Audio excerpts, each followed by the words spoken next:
She was a devoted mother, a loving wife, and the light of her community. Until one icy January morning, a fiery crash seemed to steal it all. But as investigators dug deeper, they uncovered a horrifying truth. This wasn't an accident. This was murder. And the person behind it was the last one anyone would suspect. Buckle up, because this is the chilling story of Ashley Schwalm and the firefighter who betrayed her.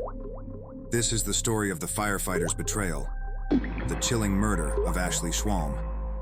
On the icy morning of January 26, 2023, the small town of Collingwood, Ontario, awoke to devastating news.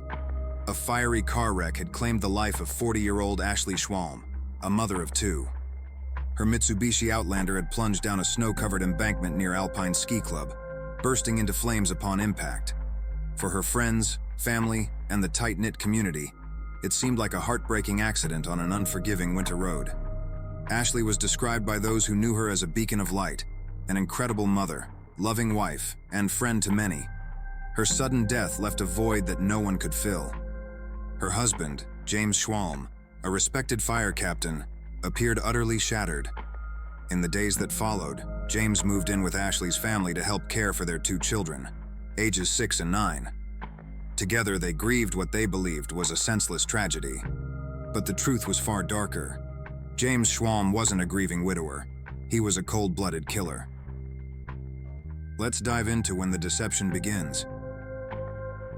You see, James played the role of the heartbroken husband perfectly. But behind the scenes, investigators were already piecing together a narrative that didn't align with his story. Ashley's death wasn't an accident. It was murder, meticulously planned and horrifyingly executed by the man who was supposed to love and protect her. Ashley's body was burned beyond recognition in the wreckage, identified only through dental records. However, the post-mortem report revealed a chilling detail. Ashley hadn't died in the fire. She had been strangled hours earlier. The fire was staged, a desperate attempt to cover up a heinous crime. What tipped off investigators was the sheer sloppiness of James's plan. Surveillance footage from the area captured a figure dressed in dark clothing, carrying a large backpack, running away from the crash site. James had left behind one incriminating detail after another, starting with a lighter etched with his initials, JWS, found amid the charred remains of Ashley's vehicle. The most damning evidence came from Ashley's own phone. Text messages sent from her number after her death were an obvious attempt to create the illusion she was still alive. One message claimed she was heading out to hike and assured James that the kids would be fine while sleeping. Another complained about the smell of gasoline in her car. The tone was off, the timing suspicious, and the entire exchange only added to investigators' doubts. Then there was the calculated murder. As the truth unraveled, a disturbing timeline of events emerged. On the night of January 25th, James and Ashley had a heated argument at their 3-bedroom home while their children slept just down the hall. The couple's marriage had been unraveling for months. James had discovered Ashley's affair with her boss in 2022.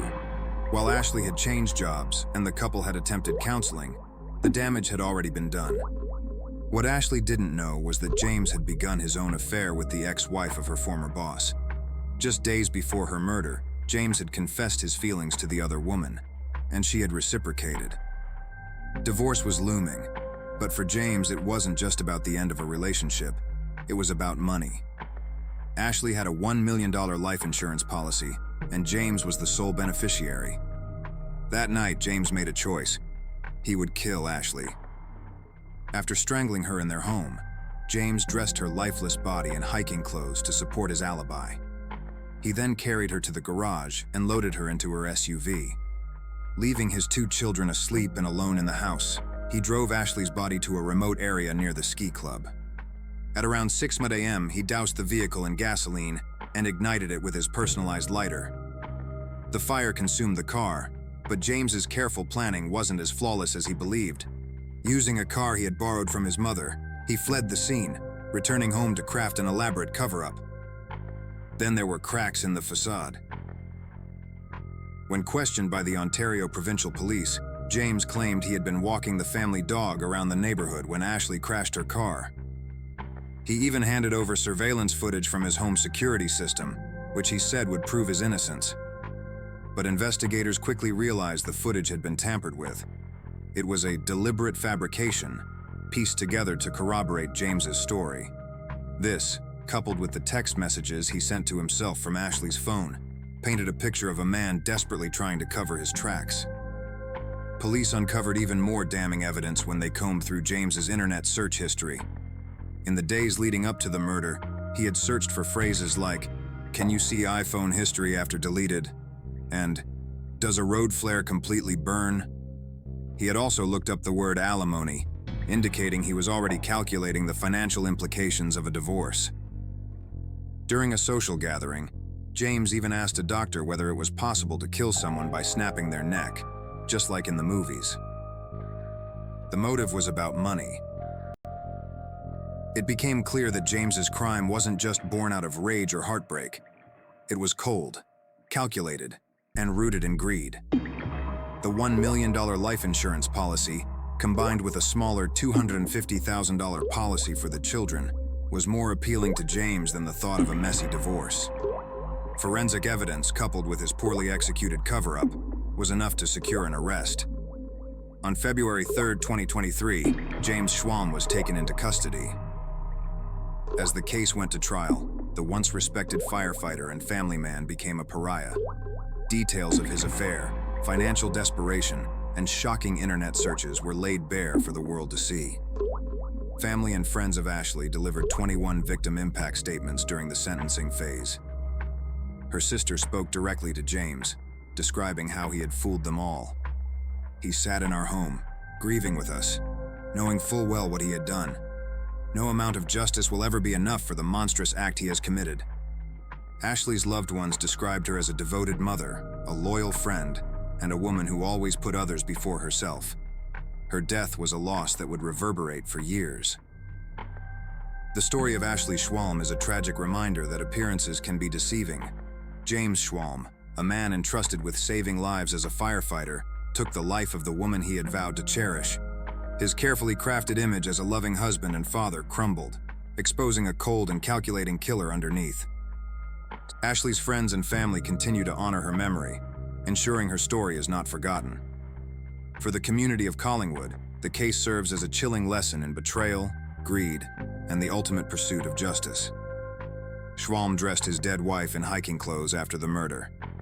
He then left his sleeping children at home alone and drove the body in her 2018 Mitsubishi Outlander SUV to a quiet area near Alpine Ski Club in the Blue Mountains. Her father labeled Schwalm a pure narcissist, adding, "This selfish act only benefited you, Jamie. This was perpetrated by a smart man, a leader, a first responder."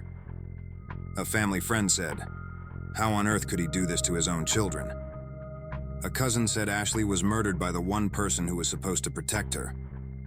A family friend described how her 4-year-old son happily hugged Schwalm after his wife's death because the youngster trusted firefighter Jamie. Then Schwalm picked him up and gave him a long, tight embrace. This image will haunt us for the rest of our lives. We allowed the hands that just murdered our friend to hold our child. I can't wrap my head around how he could do this to anyone, let alone the mother of his children, a beautiful soul who was loved by so many people. In June this year, Schwalm pleaded not guilty to first-degree murder, instead admitting to second-degree murder. Prosecuting attorney Lynn Saunders told the court it was an exceedingly brutal murder, thought about, considered, weighed, and executed. Schwalm is facing an automatic life sentence. In February, Justice Michelle Furst will determine how long Schwalm will have to be behind bars before he is eligible to apply for parole, which could be up to 25 years. Weeping, Schwalm said in written statement, "I despise my actions and am haunted that they continue to hurt the people I loved and cared for the most. I am ashamed. This is where I need to be, deserve to be." A GoFundMe page has been set up to help the bereaved children. It says Ashley was an amazing mother, friend, sister, and daughter. She was a treasured resident of Collingwood and a special member of the Brampton firefighter community. Her greatest joy was her beautiful children. Both of their worlds have been turned upside down, and they now need our support, stability, and nurturing more than ever. Her brother and his wife are now their legal guardians as they pick up the pieces in the wake of the devastation. Stories like this remind us why we created this channel. to keep you aware of the unimaginable dangers lurking in this crazy world. Ashley's story is a heartbreaking example of how even those closest to us can harbor dark secrets. We must stay alert, aware, and careful about who we let into our lives. Until next time, stay safe.